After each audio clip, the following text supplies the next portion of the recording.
At first, all you may think of is a girl with a beaded dress, but there is so much more than what meets the eye. My image, the September 28, 1928 cover of Time magazine, helps support this.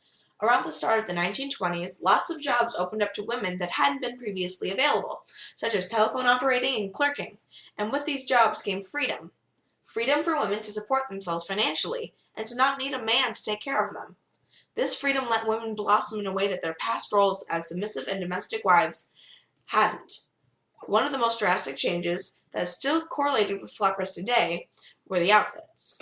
Women chose to lose the tight, uncomfortable clothing they had worn previously in preference to lighter, looser alternatives.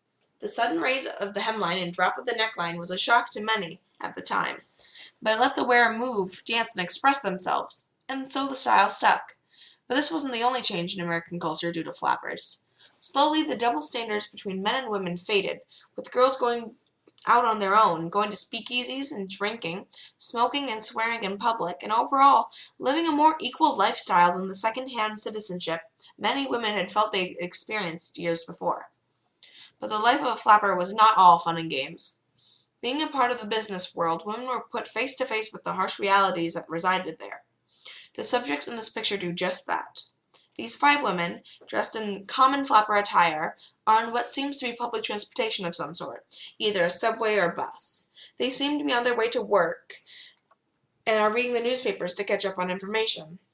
With the bold titles on the papers, you would think that at least a few of the girls would show horror, but instead all you see are neutral faces, as women were used to the negative realities that the world possessed.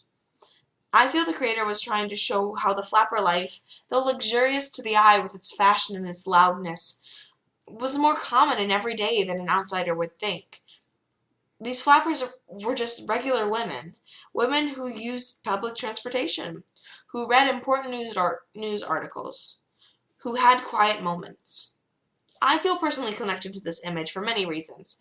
Not only is it an artistic piece, which anyone who knows me would know that I love, but it's also a political cartoon, though not a blatantly obvious one. I adore the way political cartoons can describe a situation with little to no words, and how they can change a person's perspective.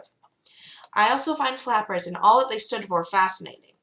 The lasting effect they had on women and on culture has shaped the way that I live my life as a female in the United States.